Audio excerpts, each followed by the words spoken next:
Have you ever caught yourself feeling like life is quietly slipping away, day by day, without you even noticing? It's a subtle truth that many of us, myself included, have faced. The moments when the spark dims, conversations fade, and joy feels just out of reach. I've been there, wondering if this slow, silent fading is just part of getting older, something we have to accept with a sigh. But here's the thing, it doesn't have to be that way. I want you to know there are gentle, simple ways to reclaim your life and your happiness, without pressure or judgment. Small shifts, tiny moments of courage and honesty, can make all the difference in restoring your sense of purpose and joy. In fact, in this video, I'm going to share 9 quiet but powerful mistakes that many older adults unknowingly make. Mistakes that slowly steal away your freedom and happiness. And more importantly, you'll learn how to stop them, step by step, in a way that feels natural and uplifting. So, what would it mean to you to feel alive again, to find that passion and peace you deserve?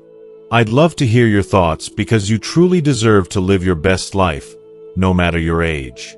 If you are not subscribed, subscribe and activate the notification bell so you don't miss any videos.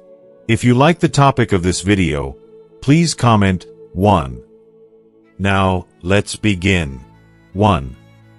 Believing passion dies with age. There's a myth that quietly winds its way through the years, settling into our bones as we cross from one decade to the next. The myth that passion is the privilege of youth. It's whispered in doctors' offices, passed around at family gatherings, implied in advertisements, and even in the way people talk to us, as if the expiration date on desire, creativity, and dreams is stamped somewhere around our 60th birthday. And, if you're honest, maybe you've started to believe it too. Maybe you once had fire in your belly for music or art or adventure, but somewhere along the road, those things faded, replaced by routines and obligations, and then by silence. You hear a song you once loved but can't remember the last time you truly listened. You see a travel brochure on the kitchen table and think, that's for someone else. Even your own family, well-meaning as they are, stop asking about your interests, as if your story has already been written and now all that's left is the waiting. It's a quiet kind of grief, this letting go of passion. It rarely comes with drama or tears. It happens in small, silent ways. You stop buying fresh paint for your art supplies, stop dancing in the living room when no one's watching, stop dreaming about the novel you were going to write, the garden you wanted to plant, the volunteer work you once thought about. Days turn into weeks, weeks into years, and before you know it, you've tucked away those pieces of yourself like winter coats in the attic, never meant to see the light again. But here's what no one tells you. Passion doesn't die with age. It doesn't evaporate or disappear. It waits quietly, sometimes for decades, for you to turn back toward it with even a flicker of curiosity. Passion doesn't belong to the young. It belongs to the willing. Anyone who's brave enough to be a beginner, to risk looking a little silly, to feel the thrill of discovery and creation, even if it's just for a few minutes each day. I remember a neighbor of mine, George, who lived alone down the street after his wife passed away. He was 74 when, after decades of quiet evenings and crossword puzzles, he decided to buy an old upright piano from a thrift store. He didn't know a thing about music, but he figured it was never too late to try. The first few weeks, it sounded like a cat walking across the keys, and George would laugh at himself, the way kids do when they fall off a bike and get back on. Each morning, he sat down, sometimes just to play a single note, sometimes for an hour, to run his fingers over the keys and remember what it felt like to do something just for himself. Over the months, the noise became music, hesitant, but honest. He never performed for anyone, never wanted applause. One afternoon, I asked him what made him start, and he looked at me with the gentlest smile. For once, he said, there's no one expecting anything from me. I get to do this just for the joy of it. That's the beauty of passion in our later years. It's finally free from expectation. It's not about being the best or proving yourself. It's about being alive. Maybe your passion won't look the way it did when you were younger. Maybe it's softer now, quieter, or slower. But it's still powerful, still nourishing, still able to remind you that you matter, that you are not finished. Maybe you used to dream of traveling, or you loved working in your garden, or you spent hours lost in books, or you wanted to learn how to paint, bake, or even just walk in the park and watch the seasons change. Those dreams are still there, waiting for you, no matter how much time has passed. It's never too late to pick up the brush, the pen, the seeds, the music, or simply the courage to say, I want more. Passion isn't measured by how loud or big it is. It's measured by how alive it makes you feel, even if it's just a quiet flutter in your chest, a smile you can't quite explain, or a memory of what it feels like to look forward to something. If you've been telling yourself that passion is for the young, I want you to know that's simply not true. The world is still full of things to wonder about, to learn, to try, to love. The only real expiration date is the one you decide to accept. So, ask yourself, what made your heart beat a little faster once upon a time? What small thing could you try, just for you, just for today? The story isn't over yet. Passion can begin again, no matter your age. All it takes is the willingness to turn toward the things that light you up, to water the small spark, and to let yourself be surprised by what's still possible. You are never too old for passion. Now might be the perfect time for it to truly belong to you. 2. Depending emotionally on your children. There is a particular kind of ache that many older adults know all too well. It's not the sting of illness or the burden of bills, but something quieter and deeper. The ache of waiting for a phone call that doesn't come, or watching the days go by between brief visits from your children. If you've ever found yourself glancing at your phone, hoping for a message, or rearranging your week for the possibility of a visit, you know what I mean. You pour your whole heart into raising your kids, sacrificing so much to make sure they grow up strong and cared for. It's only natural to want to feel that connection forever, to hope that love is returned in the same way as the years go by. But what happens when your happiness, your sense of purpose, even your self-worth, begins to depend on whether your children remember you, visit you, or reach out? At first, it's just a little disappointment, a missed birthday, a canceled plan. Over time, though, the pain quietly grows. Without meaning to, you begin to measure your value by their attention, and when they're busy or distant, it doesn't just feel lonely. It feels like you've become invisible. I've seen this unfold in my own family and the lives of so many friends. It's almost a universal story. Parents giving everything for their children and then, as they grow up and build lives of their own, feeling left behind. The world gets quieter, and it's easy to let your identity shrink down to being just someone's mom or dad, waiting in the wings for the next moment of connection. Sometimes, in trying to fill that space, we forget who we are apart from our role as a parent. We might even avoid reaching out to friends or starting new hobbies, convinced nothing can fill the gap but family. But the truth is, your children cannot and should not be your only source of emotional fulfillment. They have their own lives, their struggles, and as much as they love you, they cannot be responsible for your happiness. When we tie all our joy to their presence, we set ourselves, and them, up for disappointment and frustration. Relationships built on need or expectation can become heavy, sometimes leading to resentment on both sides, even when there is love. There's another way, a way that honors both your love for your children and your need to keep growing as a person. It starts with gently turning your attention inward and asking, when was the last time you did something just for yourself? Not to impress or please anyone else, but because it filled your heart with joy. When did you last reach out to someone outside your family, or try something new that brought a spark back to your day? You are a whole person, with dreams, interests, and values that go far beyond the title of parent or grandparent. Rediscovering your rhythms isn't about abandoning your family. It's about making sure your world is wide enough to hold friendships, hobbies, passions, and moments of solitude that feed your spirit. When you nurture a full life for yourself, you take the pressure off your children and allow your relationship with them to be rooted in love, not longing or expectation. You stop feeling like you're waiting to be remembered, and instead, You remember yourself first. If you are still watching this video and find these lessons useful, please comment 1 below to let me know that you are still here with me. So if you've spent too long waiting for someone else to bring meaning to your days, take this as a gentle reminder. You deserve to feel whole, seen, and cherished, not just by your family, but by yourself. The best relationships grow from fullness, not emptiness. And in nurturing your joy, you just might discover new ways to connect with those you love, grounded in freedom and self-respect rather than quiet heartbreak. You are still here, still worthy of happiness, and your story does not end in the waiting room of someone else's attention. 3.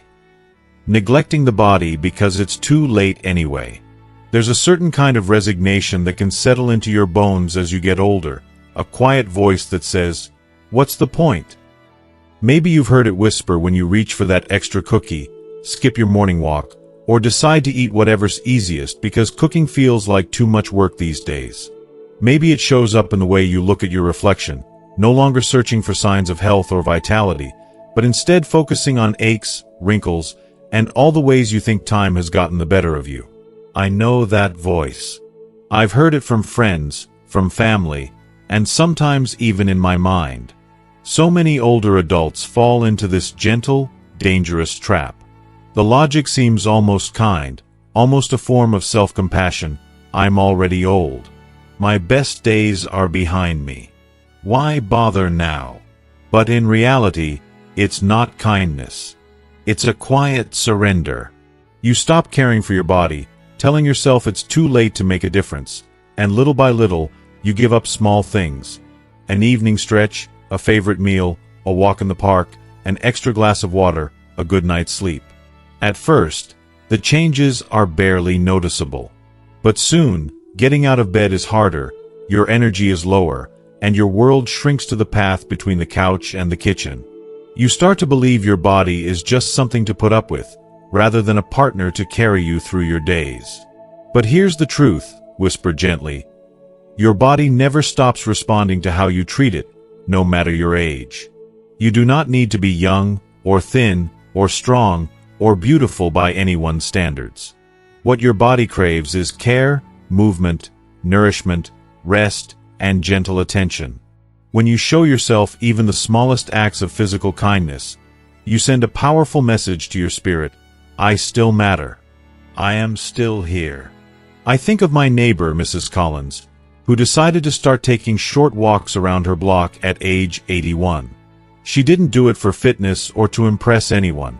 She just wanted to feel the sun on her face.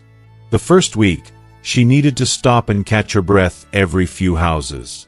But over time, her steps grew steadier, her smile came more easily, and her afternoons felt a little brighter. She told me once, "I thought I was too old for this, but my body's happier when I treat it like it still counts." It's not about achieving what you could do in your 40s. It's about embracing what you can do now, and letting that be enough. There's dignity in caring for your body, in feeding it well, stretching it gently, keeping it clean and comfortable, moving it in whatever ways you can. Even tiny changes, a few more minutes of stretching in the morning, an extra glass of water, choosing an apple over chips, or simply paying attention to how you feel, can ignite a quiet pride and a sense of agency. When you begin to treat your body with respect, you lift your spirit as well. You start to see possibility where there was only limitation, and you rediscover small pleasures, like the warmth of a shower, the taste of a favorite fruit, the freedom of moving without pain. It's never too late to care for yourself. No matter how long you've put it off or how many habits have slipped away, today is a new day. The kindness you show your body, even in tiny doses, will echo through every part of your life. It's a reminder that you are still capable of pleasure, strength, and clarity. Don't let the quiet voice of resignation win. There's so much more living left in you. Your body is waiting for you to notice, to nourish, and to believe that you're still worth the effort. Because you are. 4. Hoarding money but starving life. There's a deep sense of satisfaction that comes from being careful with money, especially when you've worked hard for decades, pinching pennies, making sacrifices, and always thinking about tomorrow. Many of us were raised to value security above all else, to tuck away every extra dollar just in case, and to worry about rainy days even when the sun is shining. This caution often feels wise, almost noble, and it brings a sense of control in a world that sometimes feels uncertain or unfair. But sometimes, somewhere along the line, that healthy caution hardens into something else. You start saving not just for emergencies, but out of fear. Fear of running out, fear of the unknown, fear that letting go of even a small amount means tempting fate. Instead of being a tool that brings comfort, your savings become a fortress, keeping the world at bay. You skip outings with friends, avoid treating yourself to simple pleasures, and hesitate to repair what's broken or hire help when you need it. Maybe you find yourself clipping coupons for groceries, yet saying no to a fresh bouquet or a favorite pastry from the cafe. You might even turn down the chance to travel or pick up a new hobby, thinking, it's safer to wait. What's left is a life that grows smaller, day by day. There's nothing wrong with being responsible, but money that never gets used is just numbers on a screen, potential, not presence. Too many people reach their final years with full bank accounts, but empty hearts, haunted by regrets about what they could have done, seen, or shared. The truth is, every dollar you save was meant to bring something valuable to your life, not just to be guarded for the sake of safety. And as the years pass, it becomes more important, not less, to let your money work for you, to add meaning, comfort, and even a little bit of joy to your days. I remember a friend named Helen who spent most of her retirement worrying about outliving her savings.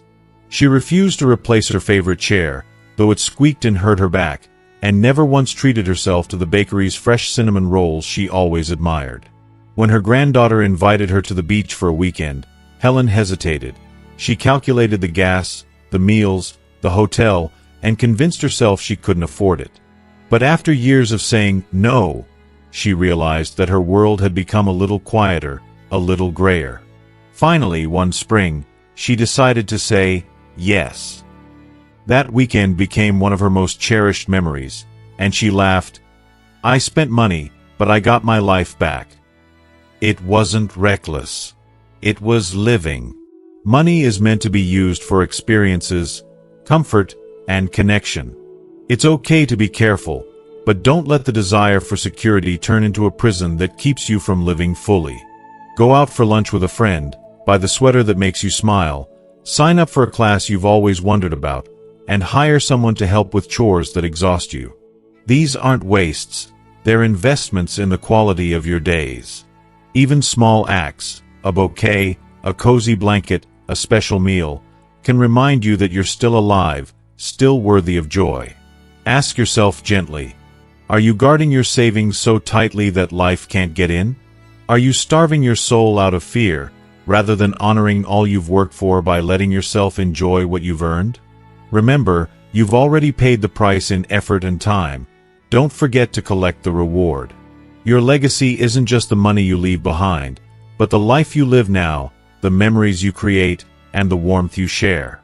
Security is important, but it isn't the same as happiness.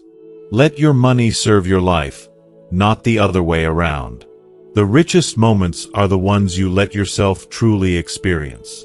5. Thinking it's too late to start over. There's a small, stubborn belief that settles in as the years go by. A whisper that tells you it's simply too late to start over. Maybe you've heard it after a big change, like retirement or the loss of a loved one. Maybe it's there when you find yourself daydreaming about moving to a new place, learning a new skill, or making a new friend, only to quickly dismiss the idea with a quiet sigh. That voice doesn't shout, it lingers, gentle but persistent. That's for someone younger. My time for new beginnings has passed. So you stay in routines that no longer bring you joy. You remain in a house that feels too empty, keep habits that make you feel small, and tell yourself that reinvention is only for the young. I've seen it so many times. A neighbor who lost her husband and never redecorated their home, a friend who wanted to join a local choir but felt embarrassed to be the oldest beginner, or a relative who longed to reconnect with faith but believed it was pointless after all these years away. It's easy to think the book of your life is nearly finished, that there's nothing left to write except the last, quiet chapters. If you are still watching this video and find these lessons useful, please comment 2 below to let me know that you are still here with me. But here's the truth. It is never too late to begin again. Change is not reserved for the young or the restless. It is a gift for anyone brave enough to imagine a new ending. Starting over doesn't require grand gestures or perfect timing. Sometimes it's as simple as making one different choice tomorrow, taking a step in a direction you haven't walked in years, or even allowing yourself to hope that things could feel new once more. I remember a man named Bill who lived in my community. At 78, after his wife died and his children moved away, he realized his world had shrunk to the size of his living room and the grocery store. One morning, tired of the silence, Bill called the local animal shelter and asked if they needed a volunteer. He didn't know anything about animals, but he wanted to be needed again.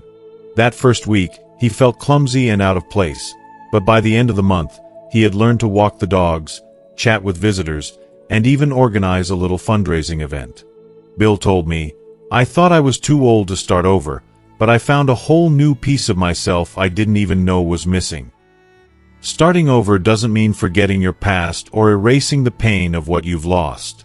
It means honoring your journey by refusing to get stuck in sorrow or routine. Maybe for you, it's as simple as rearranging your living room, picking up a long-lost hobby, reaching out to an old friend, or exploring a new neighborhood on foot. Maybe it's finally letting yourself grieve or forgiving yourself for mistakes you made years ago. Or maybe it's learning to celebrate small victories, a smile in the mirror, a meal cooked just for your pleasure, a short walk that leaves you feeling strong. You are not finished. As long as you are breathing, new chapters are waiting for you. Chapters that can be filled with discovery, laughter, and meaning. Every morning is an invitation to begin again, to take a risk, to surprise yourself with what's possible. Don't let the myth of too late keep you from the life you still deserve. You have already survived so much. Now let yourself thrive. It's never too late for your story to change direction. The next page is blank, and it's yours to write, no matter your age. 6. Living on autopilot and withdrawing from life. There's a peculiar kind of emptiness that creeps into your days when every morning looks exactly like the one before. You wake up, make your coffee, sit in your favorite chair, read a few pages, or watch the news, and then, almost without noticing, another day slips quietly by. It's a rhythm that feels safe, perhaps even comforting at first, especially after a lifetime of meeting everyone else's needs and racing through busy schedules. But slowly, almost imperceptibly, that comfort can harden into routine, and routine can harden into numbness. It's easy to find yourself living on autopilot, just going through the motions. Maybe you stop reaching out to friends, telling yourself you'll call tomorrow. Maybe the hobbies you once enjoyed now gather dust on a shelf, or the walks you used to love fall by the wayside because it's simpler to stay inside. You notice yourself withdrawing from invitations, skipping social gatherings, or simply avoiding anything that disrupts the predictable flow of your days. Before you know it, weeks blur together, marked not by new memories but by sameness, until you can't remember the last time something truly made you laugh or your heart skip a beat. I've met so many good people, especially after retirement, who slip into this pattern without meaning to. For a while, it feels like rest, a deserved break after decades of hard work and responsibility. But over time, withdrawal isn't rest at all. It's a retreat. It's hiding from the possibility of disappointment, awkwardness, or even joy. The world outside can seem overwhelming or unkind, so it feels easier just to shrink your life to a handful of safe, familiar routines. But humans, no matter their age, are not meant to live in stillness. The heart craves novelty, purpose, and connection. The mind needs challenges and new information to stay sharp. Even small changes can wake up something inside you. A new recipe, a walk down a different street, a conversation with a neighbor you barely know, or reading a book from a genre you've never tried.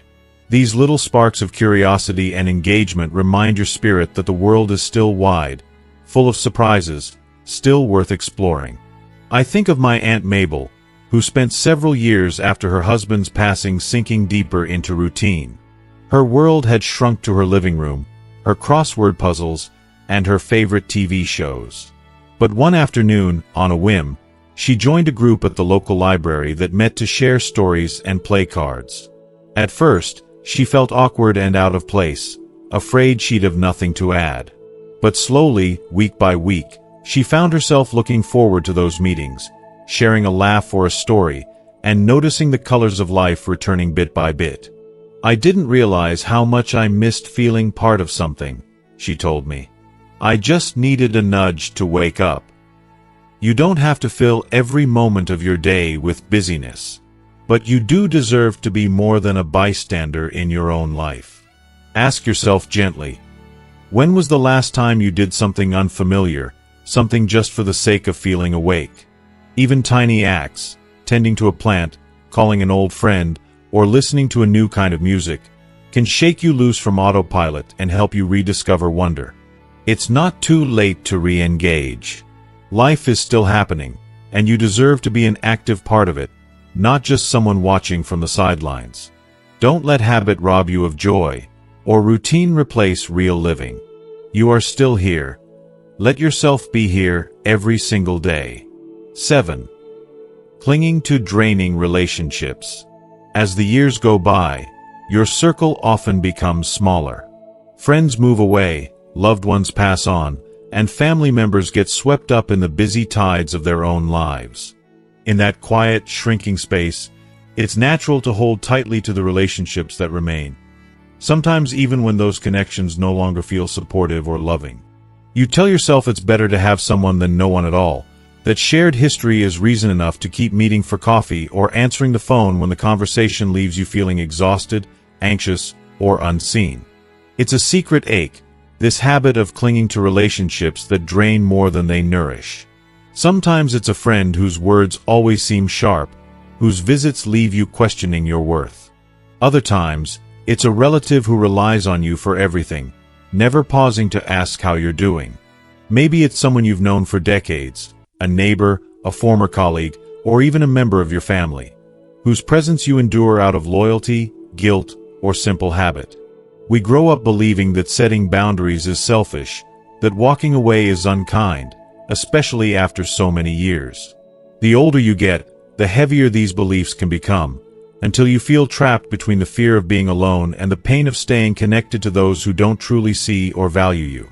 Loneliness can be powerful, but so can the loneliness of feeling invisible in a room full of people, or unheard in a conversation that never truly welcomes your heart. But here's a gentle truth. Your peace is precious, and you have earned the right to protect it. Time spent doesn't equal love received.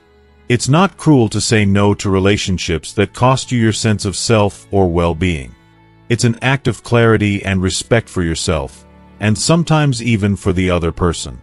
You are allowed to choose what and who fills your days, just as much now as ever. It doesn't mean that every difficult relationship needs to end. Sometimes, honest conversation can transform a tired dynamic, turning resentment into understanding or distance into connection. But for those connections that only drain or diminish you, letting go can create space for something new. Perhaps a friendship that makes you feel seen, a support group where laughter comes easily, or even the peace of your own company, rediscovered and cherished. I once knew a woman named Jean, who for years felt obligated to host her critical sister every Sunday for lunch. Each visit left her depleted, yet she feared breaking tradition. One year, after a particularly harsh afternoon, Jean finally spoke her truth with kindness, asking for more respect and less criticism. Her sister, surprised but moved, took a step back, and their relationship changed.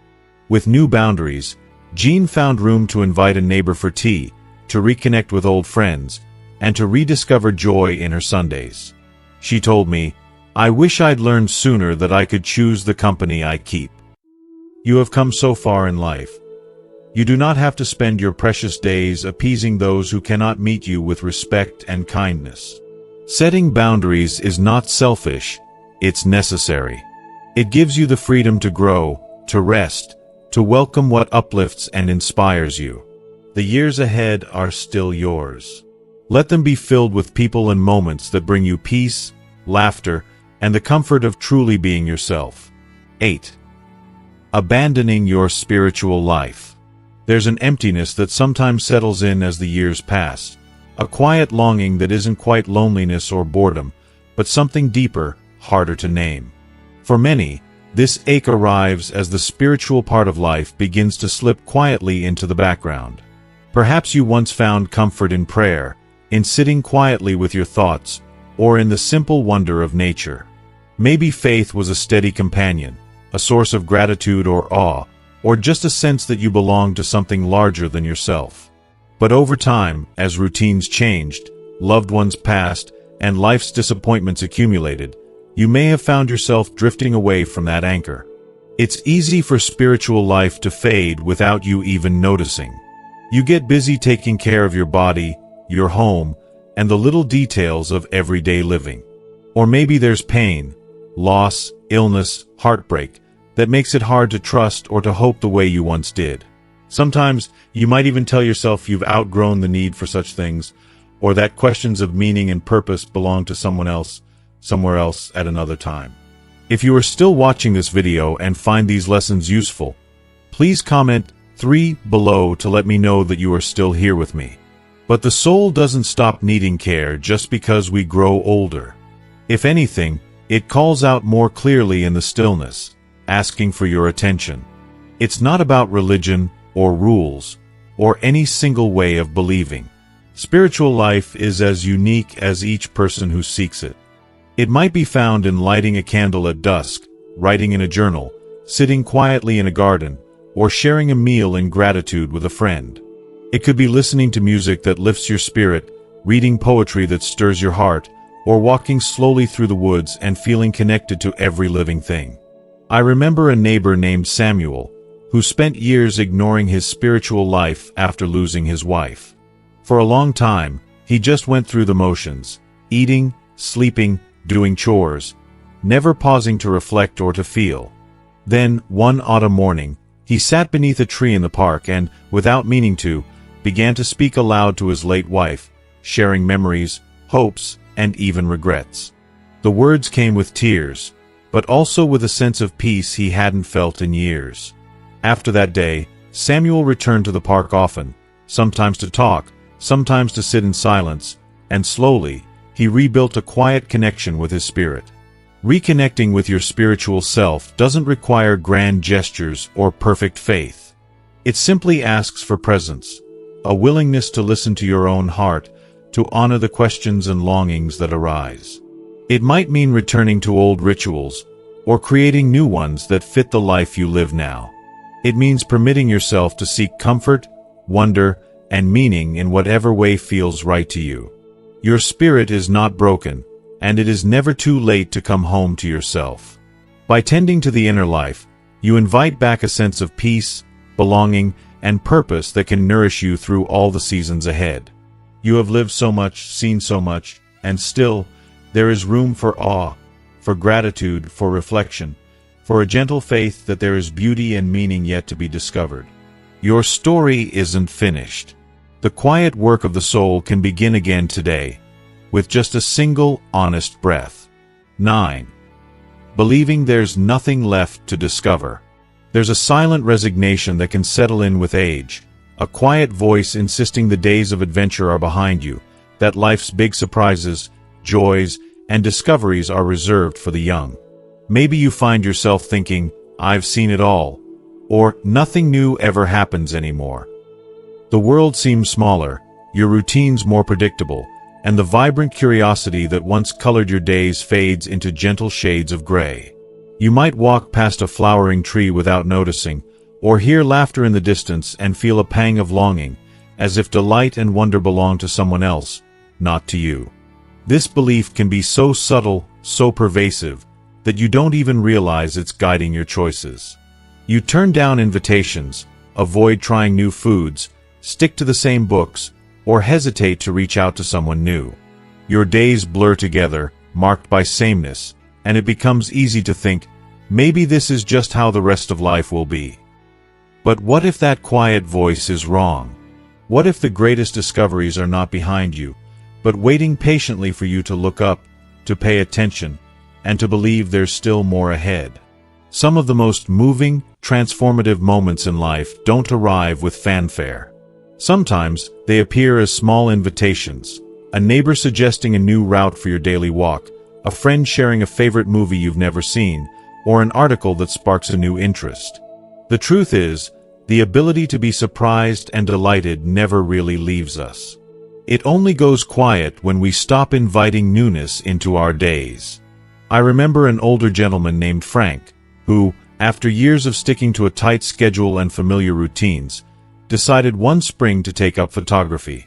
He started with the simplest camera and a willingness to notice what he'd been overlooking for years. Soon, the ordinary world around him, the patterns of light on his kitchen table, the faces of people in the park, even the rain on the window, became small adventures. "I had no idea," he once told me, "how much I was missing in the world I thought I knew."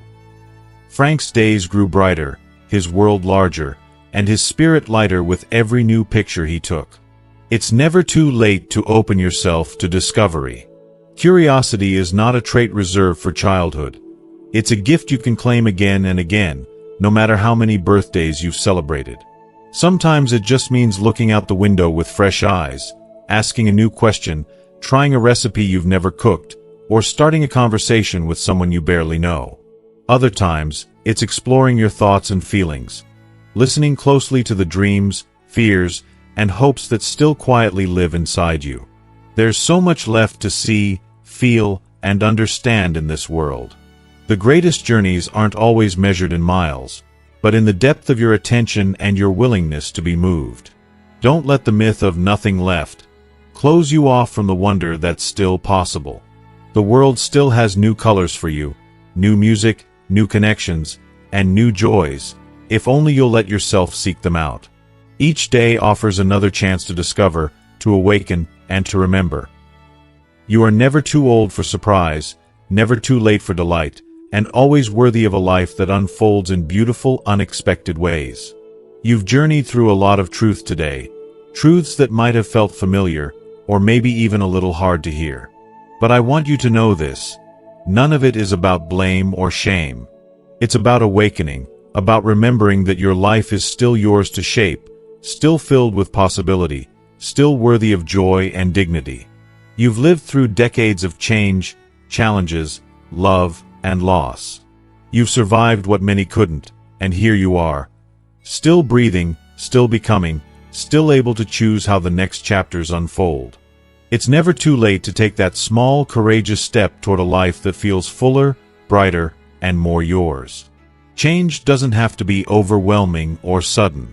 Sometimes it's just a quiet decision to care for yourself a little more, to say yes to a new experience, or to gently let go of what no longer serves you. These small moments add up, weaving a new story, one that honors your past but doesn't get stuck in it. Remember, your story isn't on pause, and it's not over. You deserve to reclaim your passion, your freedom, and your peace. You deserve to feel alive, connected, and deeply valued. So wherever you are today, take heart. Your next chapter can be different from the last, full of discovery, kindness, and unexpected joy. And above all, know that you are never alone on this journey. We're walking it together. If something in this message touched your heart, please share it in the comments below. Your words might just be the light someone else needs to see. And if you want to keep exploring this path with us, don't forget to subscribe and join our community. You matter. Your life matters. And your best days are still ahead.